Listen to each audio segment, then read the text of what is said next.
Isabelle Goucho, bonjour. Bonjour Thibault. Vous êtes manager chez IG Connect et membre du conseil d'administration de l'ADTEM. Vous conduisez dans le cadre de votre activité des études qualitatives au service de l'innovation et vous accompagnez des startups dans la mise au point de leurs offres innovantes. Alors, vous êtes très bien placé pour nous parler des grandes évolutions en matière d'approche de l'innovation. Est-ce que vous pouvez nous en dire un peu plus sur ces évolutions ?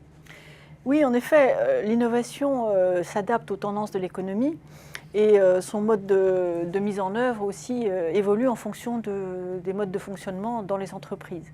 Concernant l'évolution des tendances de l'économie, nous sommes passés ces dernières années d'une économie de la possession à une économie de l'usage.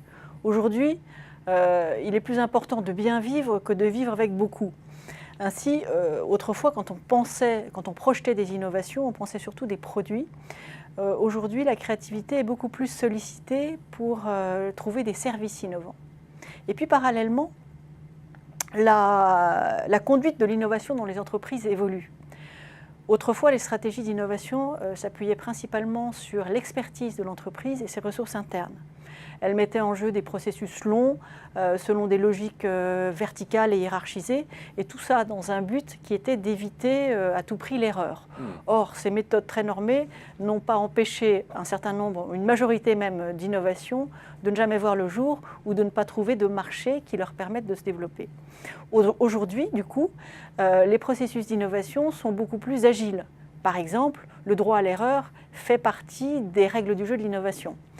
Donc, sont beaucoup plus agiles et aussi sont beaucoup plus ouvertes. On parle d'innovation ouverte, de co-créativité, c'est-à-dire que l'entreprise va beaucoup plus facilement faire appel à des ressources, à des compétences externes qui, en complément de ses propres ressources, vont permettre de créer l'innovation.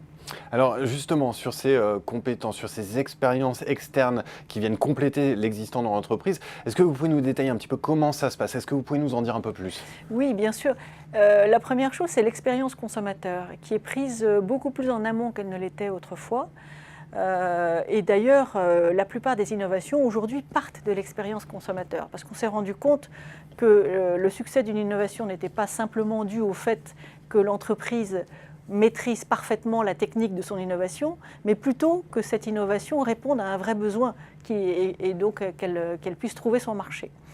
Donc, on cherche des solutions pour répondre au marché et l'entreprise n'a pas forcément en interne la capacité ou l'expertise qui va lui permettre de trouver l'innovation en réponse qui va répondre aux besoins du marché.